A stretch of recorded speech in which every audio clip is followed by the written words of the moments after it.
No. Let me share my screen. Cool. So we are here in unfortunately not working on Vite. We're working on Jest. And while we've been investigating Jest flakiness in general, another thing that I have been looking at, we are running in our nightly pipeline, we are running specs with Vue 3. And the problem is that a few of those things, a few of those Jest jobs, like we expect failures, so we have, allow failure true on them. And the problem is that a few of them fail catastrophically. So if you just run the spec and that's reproducible, if you just run them locally, you will run out of memory errors, or you will just have a CPU process that suddenly hangs and nothing happens, right? For that reason, I've implemented a few things in 1MR, because one of the problems was that you don't have visibility at all, because the default logger in Jest, it says run something, and then once the test passes, it basically erases that run line, right? And so in CI, you couldn't see, sometimes you couldn't see which spec actually caused the out of memory error, because you wouldn't know, right? So I implemented two things. One thing I didn't even I didn't need, because in CI we also have because we run it in parallel, right? We have like a script that tells us which specs run in parallel on that node. And I've implemented something to write that out to a file, so that hypothetically you could grab that file as an artifact and exactly run those specs in that order like the CI machine did. But luckily, all of the failures that we saw were just reproducible by running that one spec, right? And so I was just about to, because at first I thought that the out-of-memory errors might be just coincidental, but apparently they're not. So I increased parallelism on the CI. This is what we started with, and now I'm actually downsizing again the parallelism, because we don't need it. We don't need more CI runners per se. But I'm in the middle of rebasing those few things that I did, and I thought it might be interesting. So the first thing that I'm in the middle of the rebase, right? And so the first thing is I implemented a mechanism to skip or quarantine certain Jest specs in Vue 3, because we want them running in Vue 2 and we want them running in Vue 3. Don't want them running in Vue 3, because if they fail catastrophically, we're not getting the other test results that we actually want, right? So just maybe as a short thing, parallel, where is it? The helper, how did I call the helper? Vue 3 conditional. I don't know, maybe a bad name. While you're getting there, I Yeah. we may not need it to output the list of files it ran. I've been able to, you can create just an environment variable, like it's like CI index or something, and so I can run, because all it does is it's deterministic, the Yes. job it runs, and so you can just say, oh, just for failed. So locally, I can just run like CI index for run the Jest job or whatever. You can get the same Yeah. spec of test there. Marco, what were you gonna say? I have a question about specs in general, not really only front end, because I know that with at least with RSpec, you can set it up to basically randomize the execution. Yes. To make sure that one spec is not depending on another spec right before or after it. Is that enabled on GitLab? And is that enabled? If it is No. Like we have a backlog of things. I think there is, like, if you search for random, is it random or is it ordered? I think it's ordered. We have a Rubocop for this, and we have like I don't know where the file is. We have one because it's not enabled. Like in RSpec, it's definitely not enabled. Where are those Rubocop to-dos? There we have them. That's fine. And Jest doesn't need it because every test should Jest creates a sandbox for every test suite. So like when we had Karma, we ran into this issue a lot of tests being dependent on each other. But in Jest, one of the big wins is that one test suite shouldn't leave behind any artifacts that are going to affect another test suite. So in one thing that is so basically in Jest we have the benefit that every file, like you can have side effects within a file, right? Like there is theoretically something to also mix up the order within a file, but generally in Jest everything is executed in order inside of the file. I don't see, I'm not able to find the random thingy for Rubocop. I don't know why. We have like a Rubocop to do somewhere that is about it. Is it Call it RSpec? RSpec order or something like that. Will be the name of the file. It's a YML file. It will not be Verify- inside Rubocop. It'll be in Overriding. the spec area directory. Another directory? Yeah, I think it's going to be underneath spec. And there's going to be a YML file there that records all the ones that we do not apply random order to.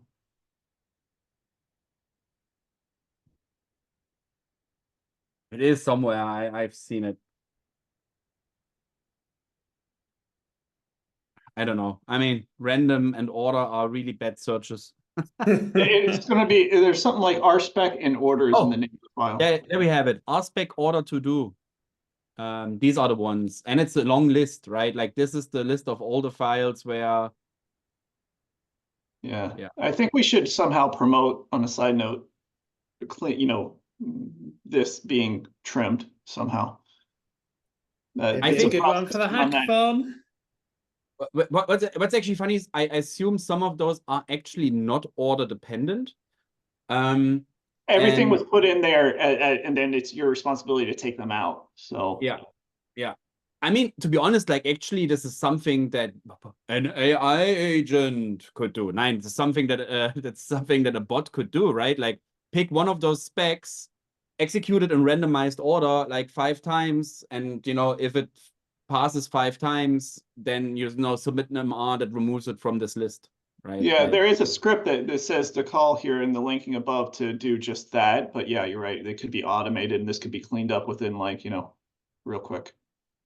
One of the things though that RSpec order dependence, I'm going to show it to you. I think, yeah, it runs them order defined once, it runs them in reverse once, and once in random, right? Like, okay, I guess. Not all permutations, yeah. That'd be. Yeah, I mean, all permutations. I mean, given an RSpec file probably has just at maximum like 100 things in there, you probably could even run all permutations, right? But yeah. Yeah, it'd take forever. Reverse should be enough to like not uncover all the issues, but at least like if there is a issue. That's true. Yeah. But you don't want to include flakiness, and to be honest, I don't know.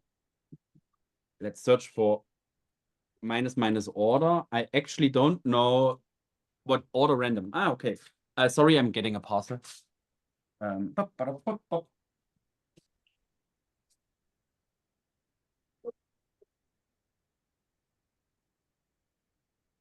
I lost the train of thought that led us to RSpec. I asked about the randomization of the. That's right.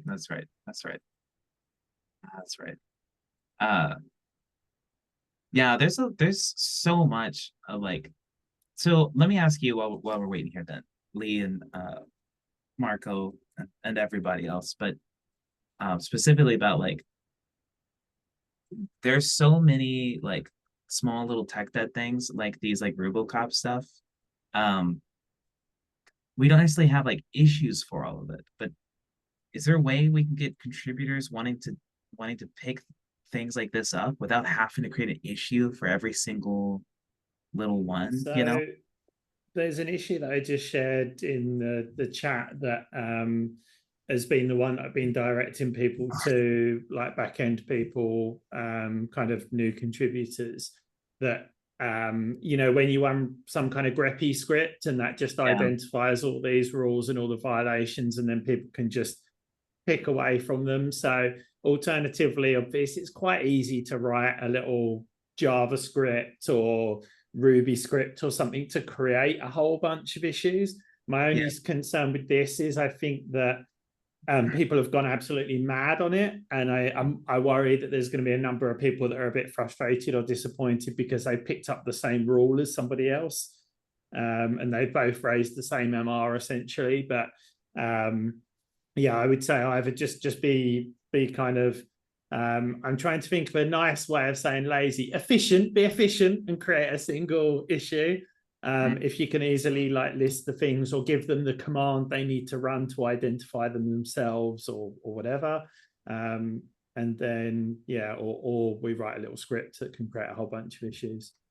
To be honest, like if these are auto-correctable offenses, I'm like, why don't we have a bot doing it? Like, I mean, I wouldn't even lay it off on the community contributors, right? Like I mean, it's auto-correctable. It's like in the name. You don't even need AI for it. You just need a script that does it, right? Like, well, I think a handful of them are. I think maybe some of them are not.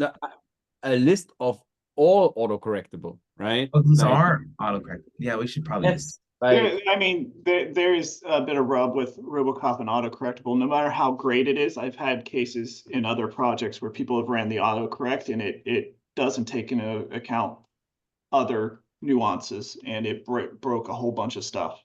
So, I mean, that's good. That's why you would have a bot raise an MR and then someone can review it, but you don't need a human to do it, right? Like in the review, let's put it this way. Someone ran autocorrect. I reviewed the MR. Looked great.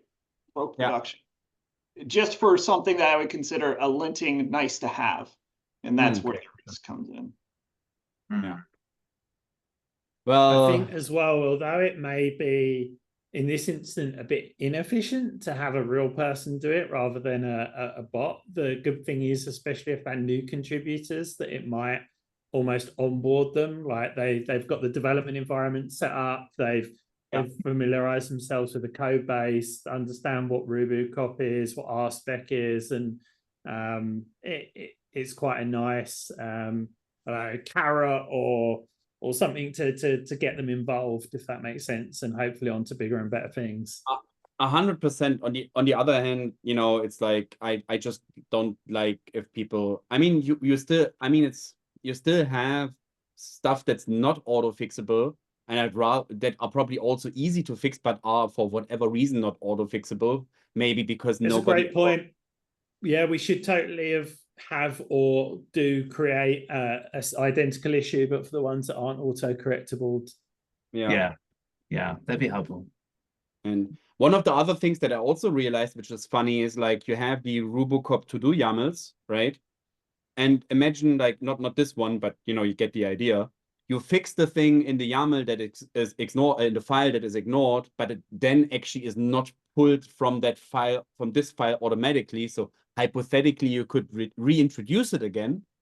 And so it also would just be cool to have a bot that automatically prunes the files that are not affected anymore. I think you can even run a script that does the RSpec order to do, right? And having that done regularly so that, because you also, if a lot of people work on it on the same time, you also run into conflicts on that stupid file all the time. And that's just annoying, right? If we only had a bot that just once a week updates the to-dos, you know, then nobody would need to worry about the YAML file any longer.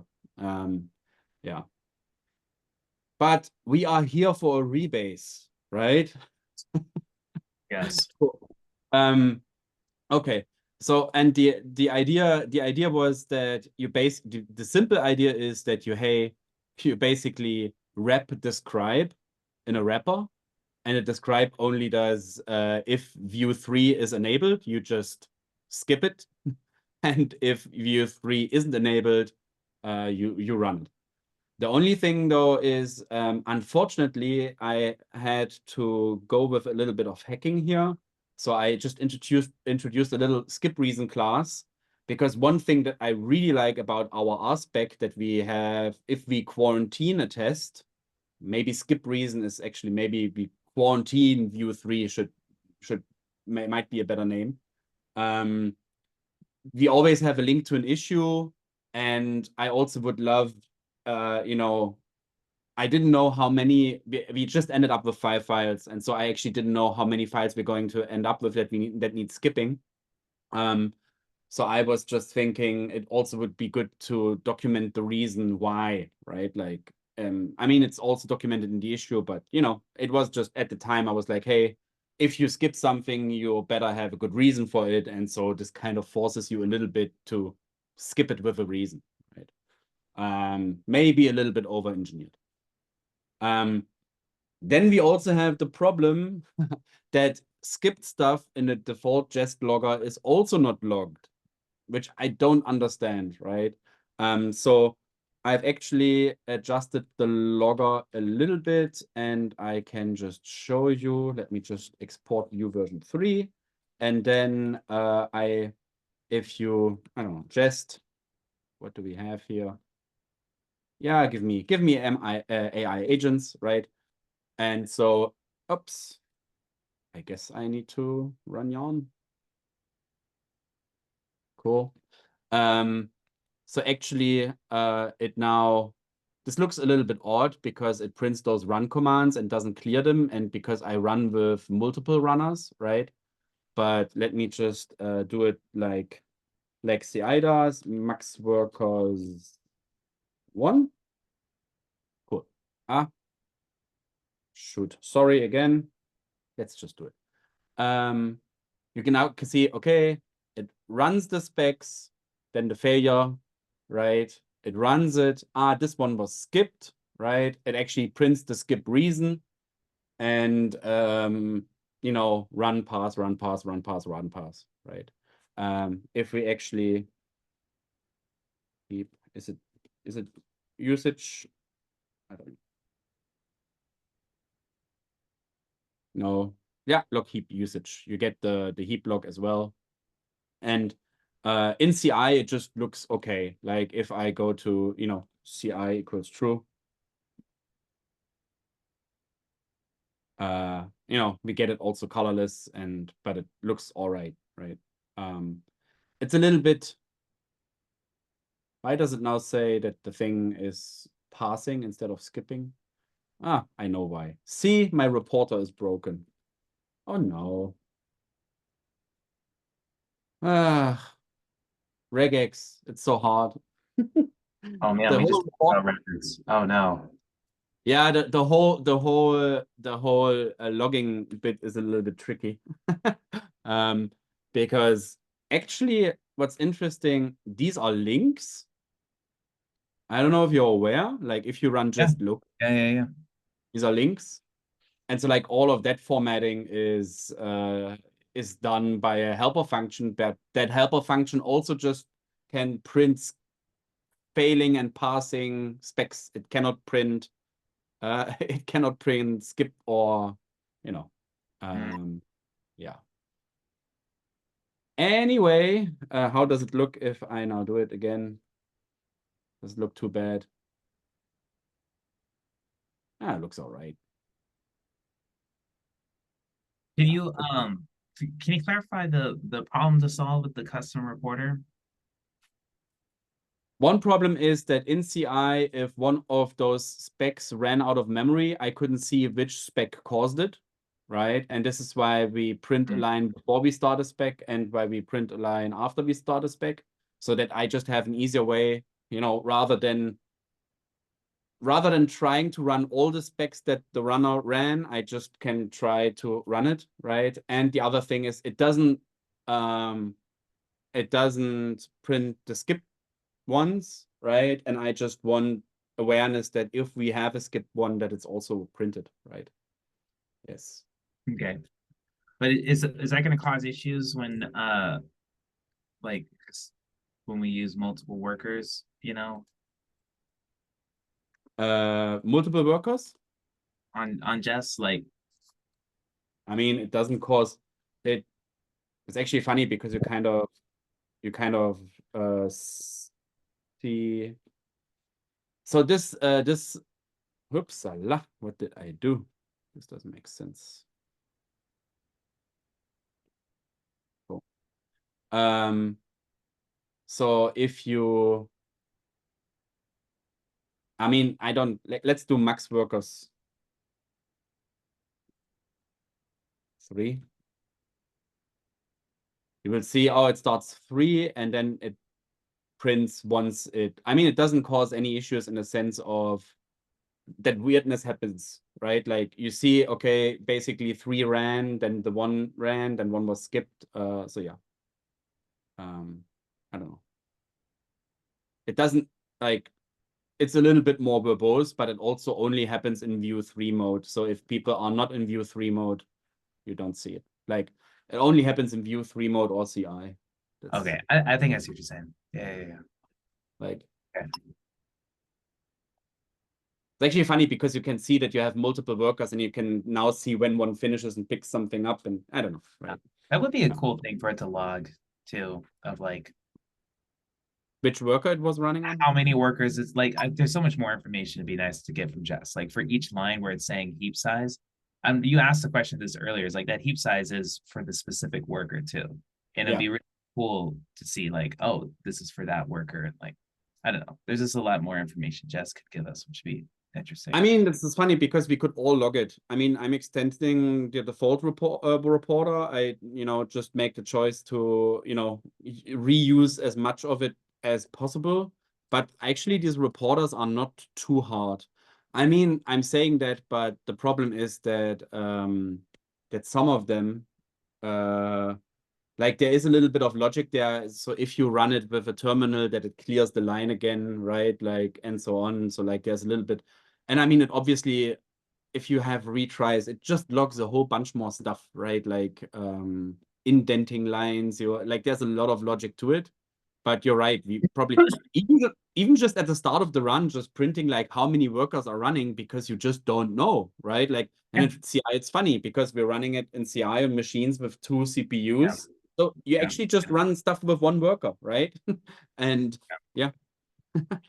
And when I was researching stuff about our speed, this is interesting. A lot of recommendations is say in CI use run and band because you don't necessarily have, it's more costly in that environment to spin up workers and tear them down, things like that. So but for some reason run and band is way slower for us in CI. And I think it's the memory issue. I think it's because I don't know why, but I think it is something to do with the memory thing that we ran into. But yeah, no, this is cool. That makes sense. I understand now what I think is going on. Cool. So I basically now shown you everything, and I actually don't know if we want to watch me for 5 minutes to go through the rebase. Because I mean, I obviously did a lot of commits and I just wanted to rebase them more logically. The only other thing that I did, I added something to the pipeline because right now it only runs on nightly. And I just gave us a new label with which you could run the view 3 specs, right? Which would make sense. I mean, one of the problems, we still have hundreds of failing specs, if not even thousands, I don't know. But one of the problems is that we just don't know. And because of the out of memory issues before, it also was kind of hard to track, right? Like how many fail. And I mean, this is the reason why I looked into it at all. I'm also super sad that Jest basically gives you no way to, for example, skip something and add metadata to it, right? Like that would just be good. And this is also why I kind of love RSpec. I have been using RSpec a lot last year. And I really like, the extensibility of Ruby to write your own syntax for the specs. And once you learn a little bit about it and just being able, for example, the feature category thing that we now have in backend, that you just say who owns what. It's like super hard in JavaScript land, right? Like to add metadata to it, to arbitrary things, right? Yeah. I mean, I guess you could make this a function and then add metadata to the function, or I don't know, right? Like it all feels weird. Did I show you my weird library I started writing called Specker? Specker? It was. I remember that. Sort of like, I don't know, would you call it DSL? But like yeah, it was trying to bring RSpec into JavaScript of being able to use let-ish kind of thing, and but the only way it worked too is I had to kind of redefine it and describe and stuff too. So it's like we technically could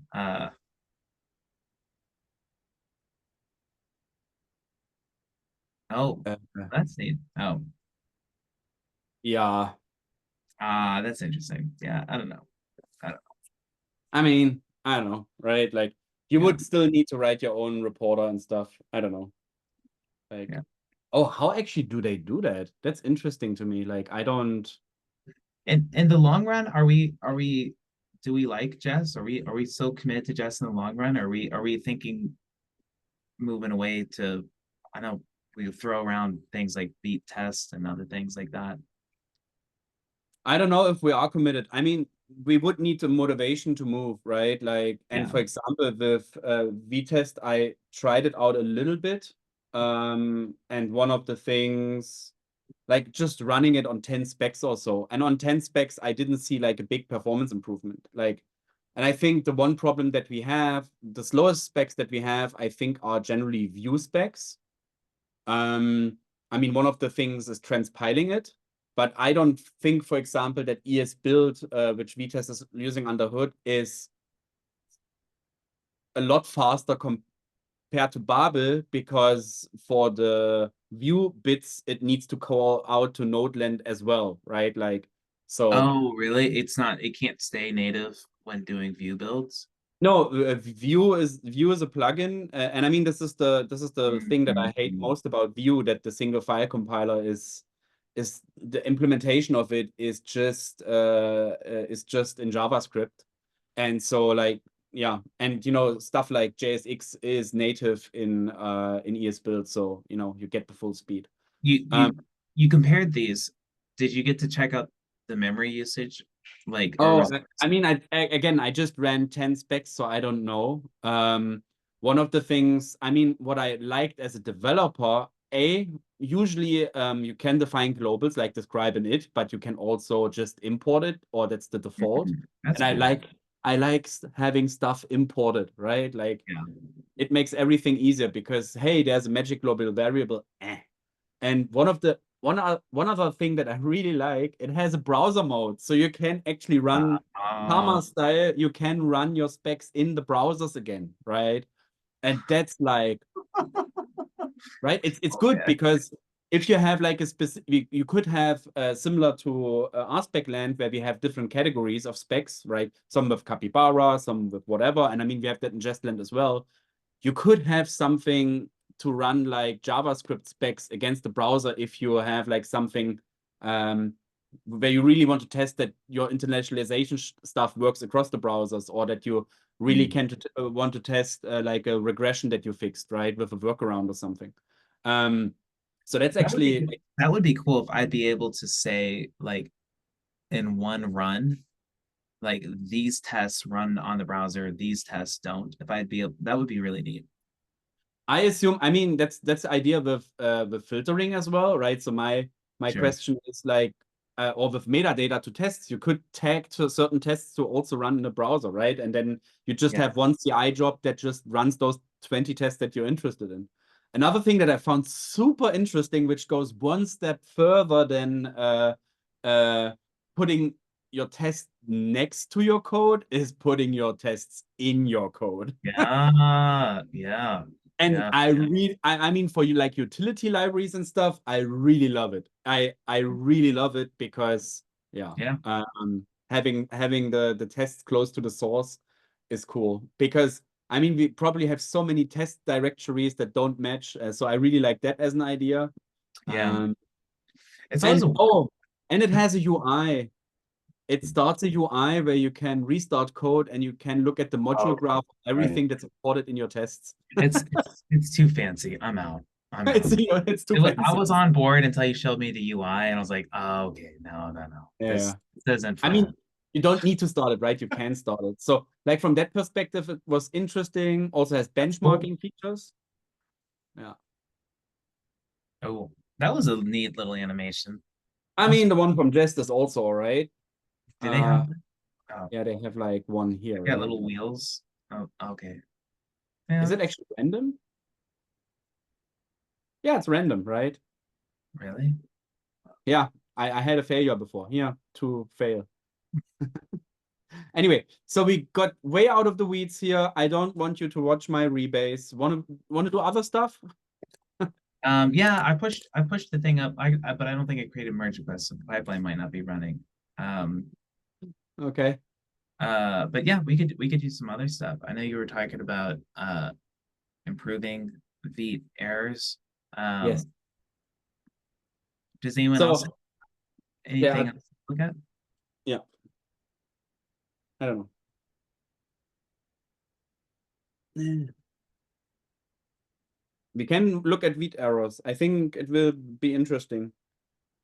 Like, and I really want to share that people know more about Vite because it's not sustainable that Stanislav and I are the only ones that are looking at after Vite things. Yeah, it was one of the ones we might be able to look at. Forgive me if you've already solved this one, but the sort of unhelpful errors when Vite hasn't finished sort of compiling and you're trying to hit GDK and you get errors sort of saying that some JavaScript file can't be found. Yeah, that happens with the super sidebar. I noticed most of the time it's like super sidebar script can't be found. Yeah.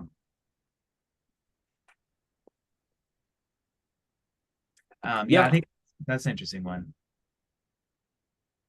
Just if we could sort of somehow, when it hasn't finished loading, we either just show the standard error, not error, the standard loading Tanuki, what's it, or we sort of cool.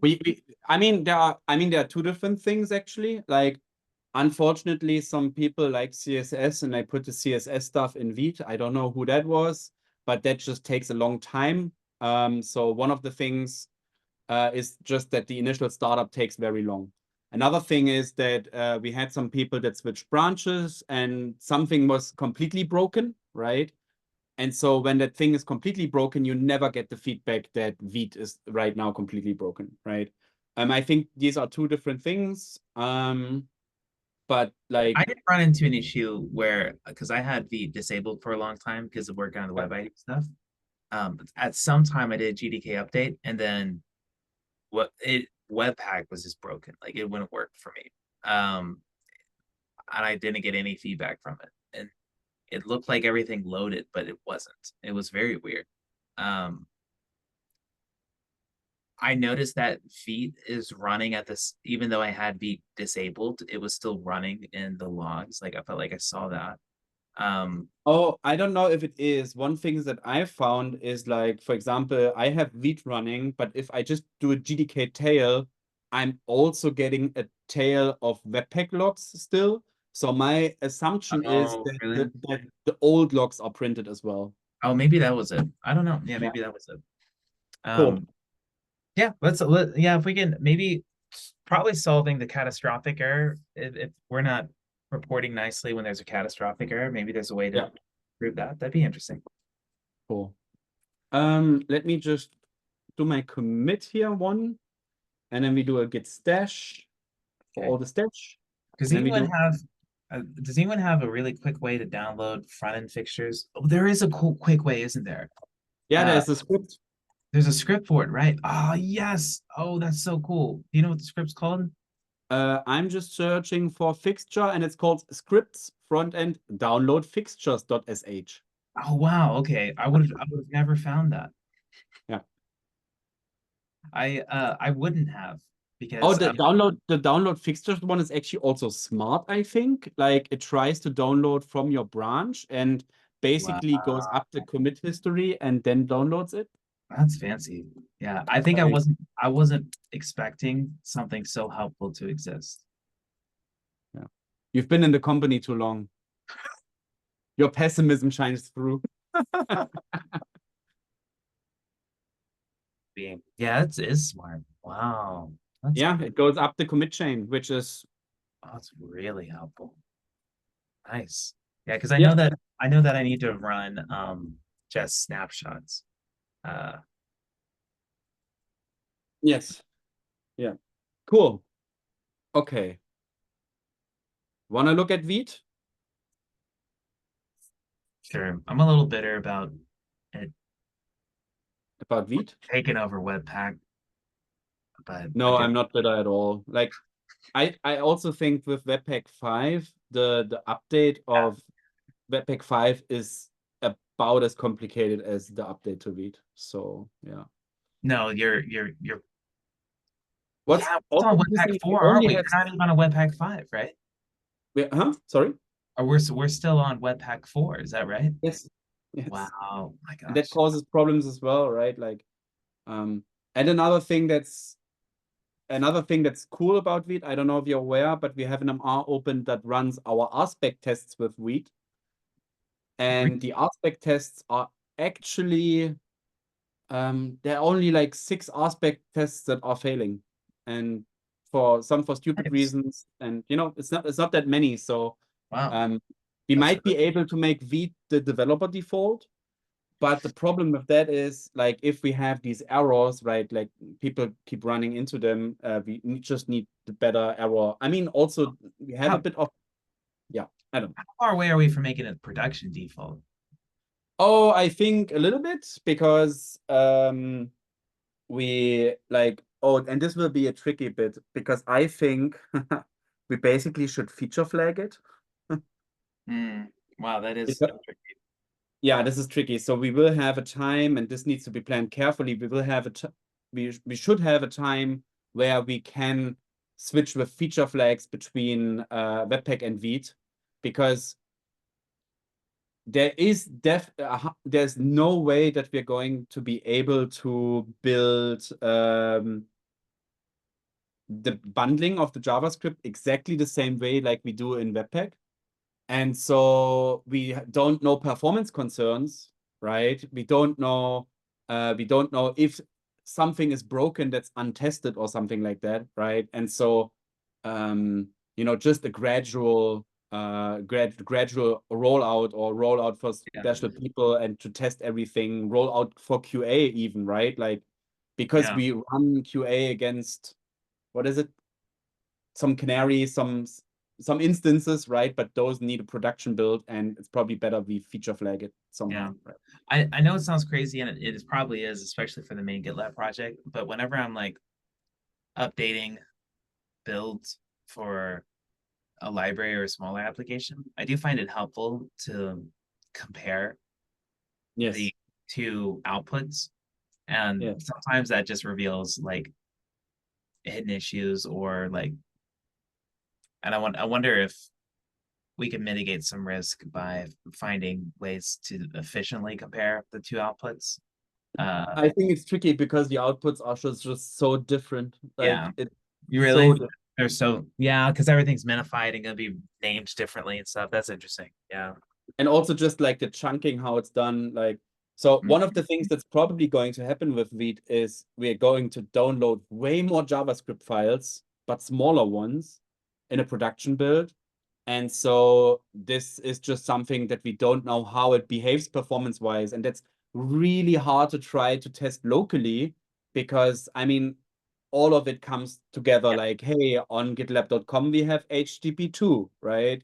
And it's in a CDN, so that behaves differently than if you run it locally, right? And it's just hard to test. And Well, would that cause issues though? Like, I mean, do self-managed people have HTTP too?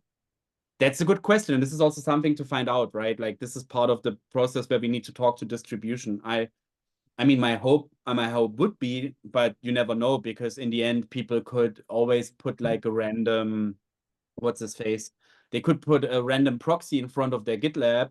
And even if our omnibus GitLab has engines configured with HTTP2, that proxy might break it. Right? Yes, yeah. I'm knee deep in the unpredictable sundry of environments that self-managed has. And yeah, it's we I don't know if we can feasibly put constraints there without it being a breaking change, because yeah, everyone that hosts GitLab is gonna do it in a different way.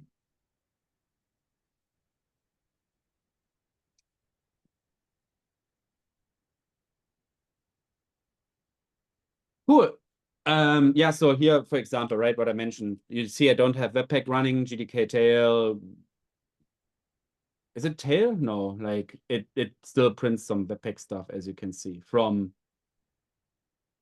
yeah, you see it in the dates, right? Yeah, Like, yeah, I see. Yeah, that makes sense. cool. So let's do a GDK tail Vite. And here you can see now it's done, like, but it starts up for 28 seconds. And so like if you switch branches and the process restarts, you get that really unhelpful error message that your GDK is not able to find like entry point performance JS or something like that, right? Like, so what happens if I do GDK stop read? We should get that error, right?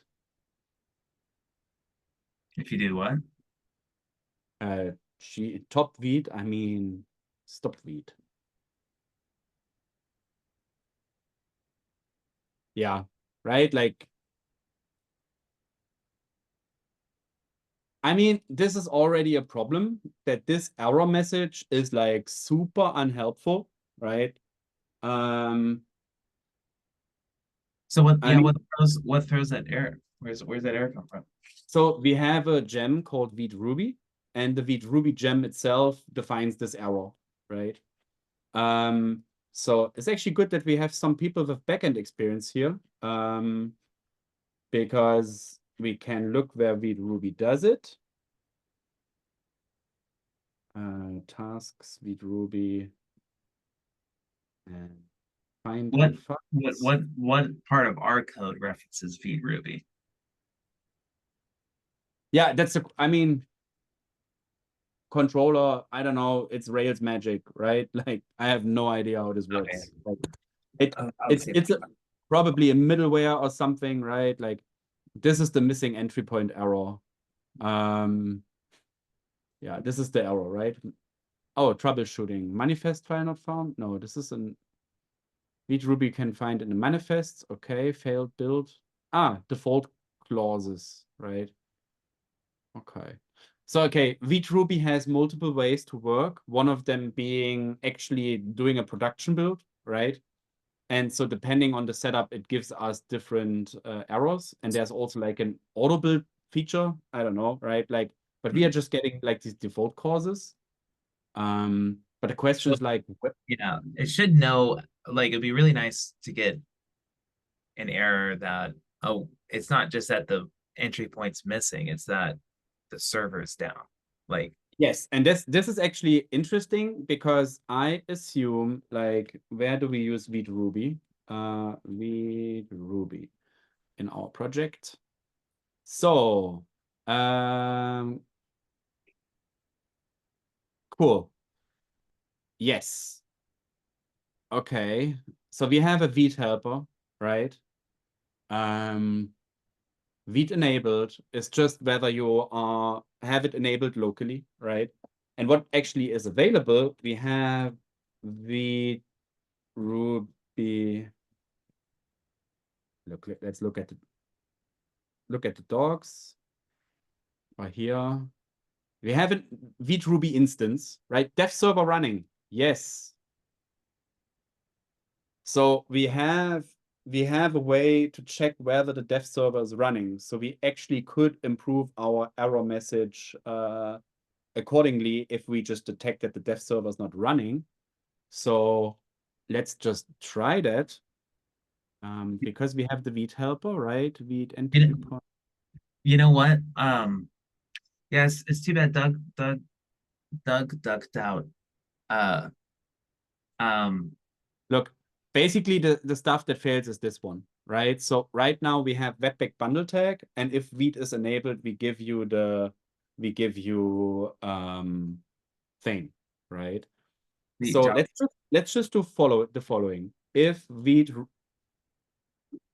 Ruby dev server running, right? No, let's do Ruby, oh, right? let's do a Unless well, okay. Wait. What's going on? What are you doing? But what if someone has Webpack enabled? Sorry? What if someone has Webpack enabled? Yes, that's true. Yeah. Cool, then let's do it here. Yeah. This one is, doesn't matter how. Can we create I would suggest creating a function for something like ensure Vite running. And then we just call that anytime we're going to do a VD thing. Right? Undefined method run for Vite class. Oh, sorry, I'm like in the Vite hub. So yeah, my question would just be, I'm 100% with you.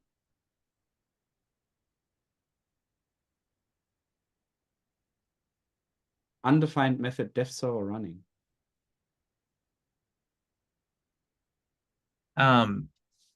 If you go back to, it might need the Maybe it's an instance method. Instance. Yeah, but we can move it to a function, right?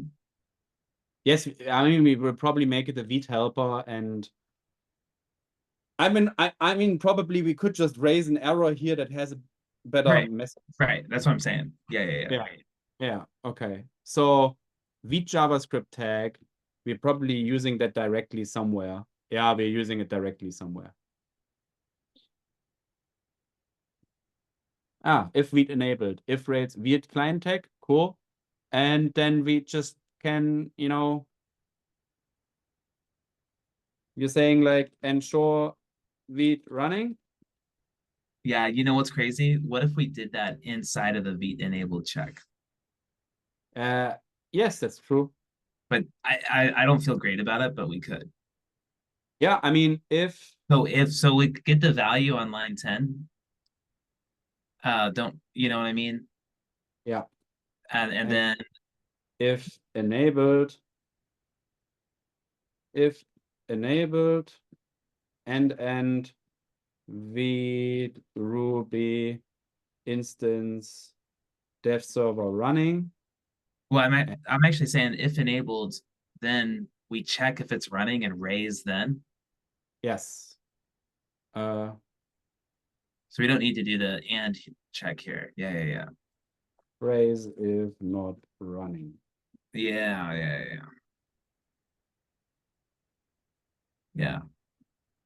Oh, and we could do raise if not running, if enabled. We could do the fancy Rails, the Railsies. What? You know how Rails likes to do single line ifs. Oh yeah, raise if not running, if enabled. You mean this? Yeah. Cool. And then here we have Vite Ruby instance dev server running. Return if, right? Otherwise, how do you raise in I think you Rails? just raise. I don't know, blow up. Standard error.new should do it, I think. Oh, okay.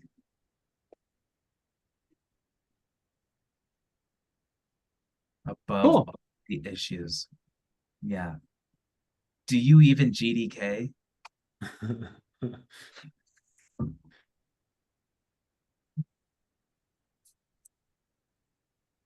Looks like you're trying to contribute to GitLab, but I've got news for you. You should probably just quit. You don't even know how to start the GDK. So what is a good error message? Eternal sadness ensues. That's a good one. Is it going to please wait a couple of minutes and try again? Yeah, it might be. Or I would say run GDK status Vite. Is it possible to default to the, when GitLab is loading the Tanuki logo and stuff like that, like what was available for Webpack?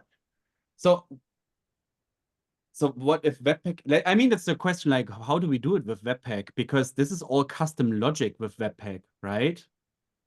We must be doing it somehow, like in Webpack land. So The problem is not necessarily, so imagine your GDK is fully started, right? Your GDK starts, you get the nice logo from Nginx, whatever, from Workhorse, that is it. Yeah. And now the problem is, for example, if you switch branches or do something that causes Vite to restart, like switching branches is a big one, because basically if package JSON changes, it, or yarn log changes, Vite is like, oh, I'm restarting, right? And that might lead to a situation where just Vite never starts, or is still restarting, and this is why we see the error, right? Yeah. So the question would be, another thing that I was wondering, like, what does this Vite Ruby instance give us? Like, because maybe it even gives us the possibility to show some of the log here, right? Dev server proxy, perform request, delegator. Like, I mean, if you're running in a GDK, we could potentially be Vite Ruby. So what is the instance actually? Vite Ruby, dev server running. Is that the instance? Self. Yeah, Okay. yeah, I think so. Run proxy, config. Oh, as the manifest, that's nice. Yeah. So the manifest is for production mode, so it works exactly the same as Webpack. So if you compile the assets, you get like a manifest in the end. Cool. So what would be interesting to me is, like, I mean, in the GDK, if I do a GDK tail Vite, right? This log is somewhere, right? Like, so if I'm in my GDK, ls log,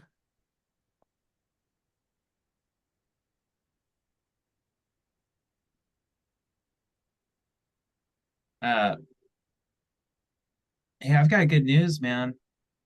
what? I just tried running Jest locally to update all snapshots for 29, and it all passed. I think it's just snapshot syntax is a little different. And all specs passed? All specs passed, man. Cool. Push it, I'll merge it, we announce it. We do it on the call. This is what we talked about. That's good. And the code review weekly workshop, we talked about doing sync reviews and merging on calls. Yeah. I'll let the record show. I am pressuring IP synchronously to review and approve this merge request with no comments.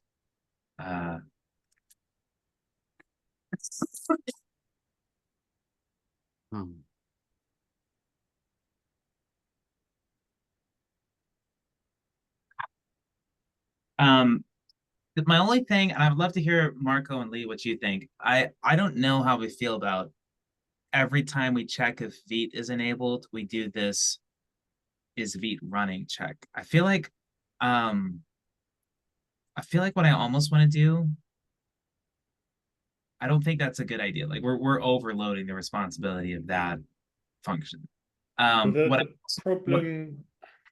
would we do if, because obviously a lot of the time, I guess we're saying if Vite's enabled, do something. Otherwise, do something else, like use Webpack or... Right, it's like a feature flag. But this check, to be honest, like, I'm fine with this, or I'm even fine with this, because the layout is just loaded once. You're using the GDK, right? You just raise if the dev server is not running. By the way, we need to double check, because we might need more things, like, for example, if Rails and test, because here's where the madness comes. It could be that when you run feature specs, it creates a new Rails instance, but it connects to the already running Vite instance. So it might be that the one Rails instance is not even aware that Vite is running, right? Well, that sounds like something we'll have to test for. Yeah, that's interesting. May not. Yeah. I think, inlining this on the handle kind of makes sense, but I almost is Vite client tag and Vite JavaScript tag, do these come from that gem? Yes.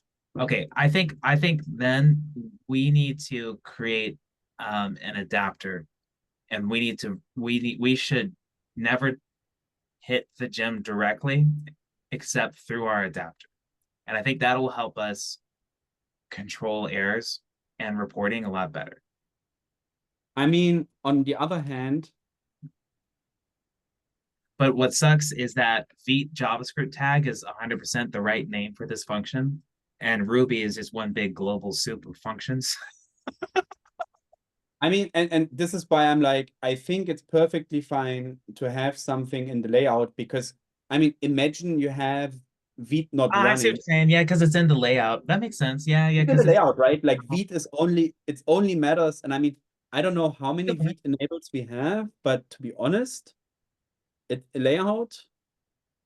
We could also do it in the base action controller and raise, right? Base action controller, we actually do some.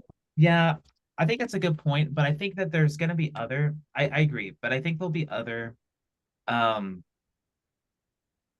there will be other, what am I trying to say?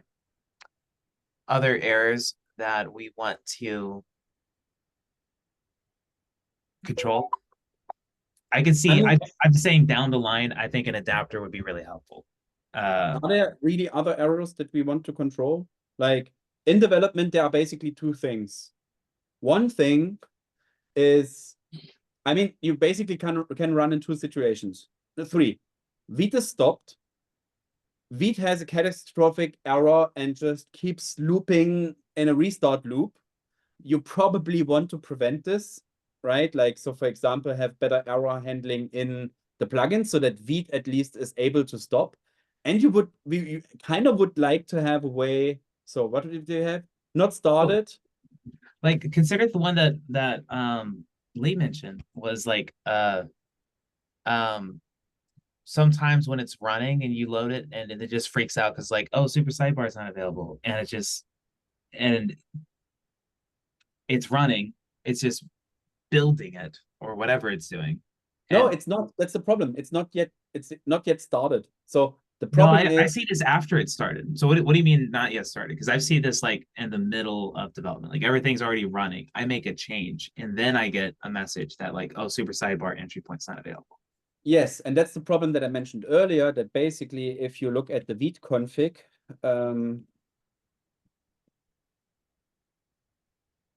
if certain things change, like, yes, this is a good example. So if you run a yarn install, we kill Vite, right? So it's starting up again. It's this, you're right. And and so, or if you create a new entry point, because the list of entry points is not dynamic, it's static. You know, we basically kill it and then GDK starts it again. And this is the problem where during development, if you switch branches and do yarn install, or if you switch branches and it just has a new page entry point, boom, chaos, right? Yeah. That would, yeah. And I mean, this is I think something that's just fine. So we have basically three states: stopped, really erroring out hard, and still starting, right? Yeah. And what we actually kind of need is also a way. So we need better error handling. So one of the things that people stuff crapped out was actually in this code that is trying to copy paste stuff. So for and one dependency was deleted that was copied from A to B, the GitLab UI visual review tools or whatever. But the Vite process that was still running, or like you switched the branch, you did a yarn install in master after GDK update, right? The dependency didn't exist. You switch to an old branch. This thing tries to copy the dependency. Boom, it craps out, right? Yeah, that's an interesting point. I still think it's obviously nothing we have to do, but it's like I can see down the line an adapter would be helpful because it just gives us more control, not only in just wrapping some of these methods, but like it would be nice to get to that like Rust compiler level of feedback of like, this is the situation, this is what you need to do to remedy it, this is what, and the only way to get that much information is we kind of have to control the information. But yeah, this makes sense. That's interesting. And yeah, I didn't realize it was the same error that we actually are restarting Vite. That's really interesting. Yeah. So that's that creates a challenge with us writing this error message, because Vite might not be running is confusing.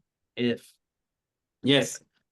And so that's the thing that I'm saying, or that I was wondering, because we have more information available in the GDK, and I was wondering if we have it at all, right? Or we need, I mean, we already have some kind of communication between the GDK and GitLab. Yeah. And the way we do the communication is actually, for example, with certain environment variables / we provide certain paths, right? Like, so there is a Vite something file. So This, yeah, like load. Oh, right. And so what this thing could do, it, for example, could just give us the path of where the log is, right? And then it could, we could, the error showed like the last 10 lines of the log, or maybe even because we write this file, the path to the config file, and every time Vite starts it, you know. I wonder if though, I see how they're similar, but I wonder if perhaps dev server running will actually be true when I've restarted Vite, and Vite is just in the middle of building. So I think, yeah, that's definitely a state that we might need to check, is dev server. I mean, we can try it. So it's not running, right? Runtime error. Yeah. Why is it taking so long to get a runtime error? Okay, cool. Let's do a GDK start Vite. Go. And now load again. Yes, right. It gives us, it's true. Yeah, so that dev server is still running. It's just not done yet. And I think that's really helpful thing for us to get. And I feel like if there's a way for us to know, if there's a way for us to know this should be coming, and we're just we're loading right now, we can improve our error message. And this is why I was thinking, or what would be interesting, overview debugging.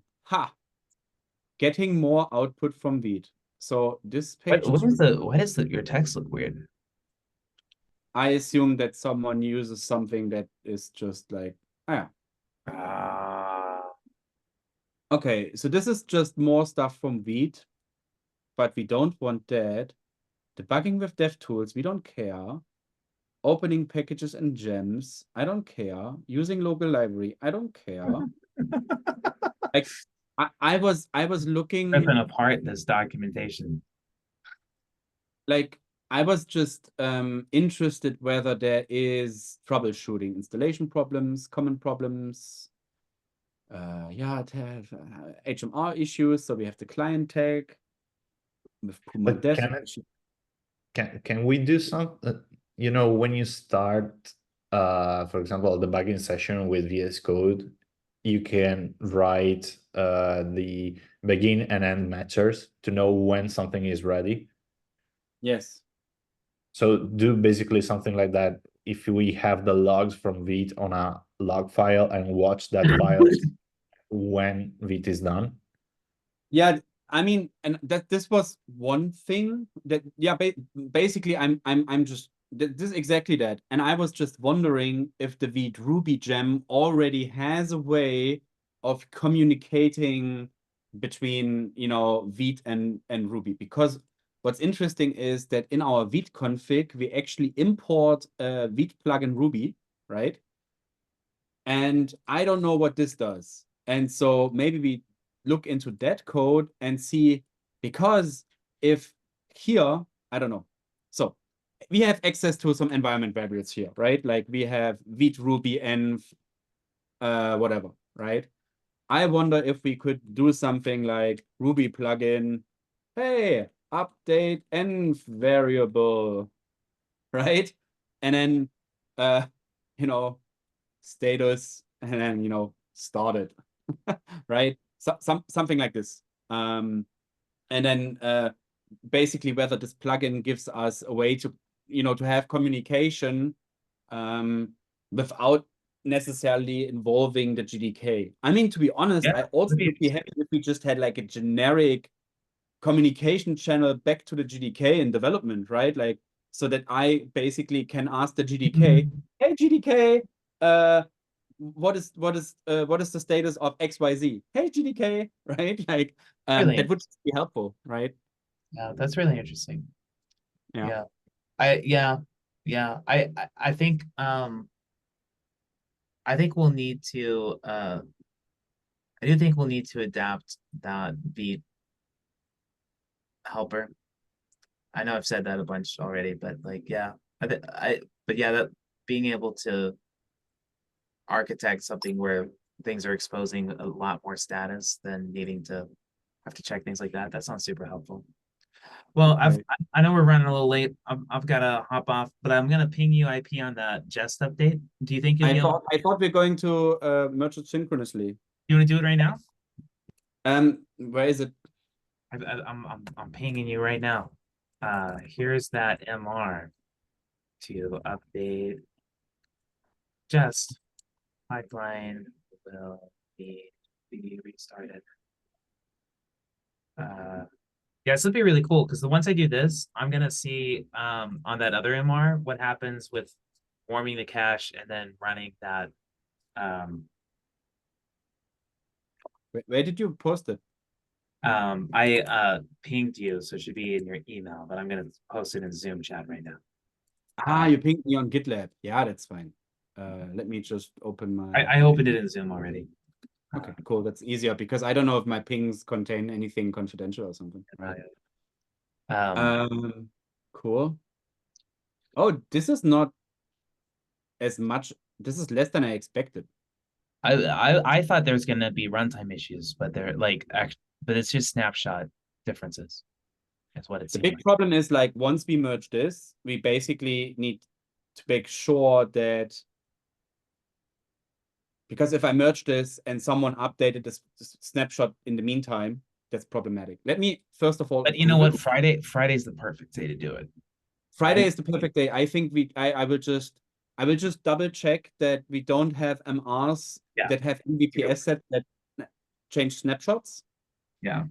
And I will announce when I do the merge so that people that update snapshots, re-trigger a pipeline. Okay. Yeah, because I think it'll be helpful to do it when there's not as much activities. If you gotta hop off, let me know, and I'll. Oh, I'm working late today because my I brought our daughter to her grandparents and basically started working 2 hours ago. Yeah. Nice. Yeah, I'm familiar. That. Yeah. Well, I'm like super hungry. I haven't eaten breakfast. I'm starting to. Oh, me neither. Now that you say it. Well, you've got to eat something, man. You're getting. Can you stop recording? All right. Have a good one. It was a good session. Bye.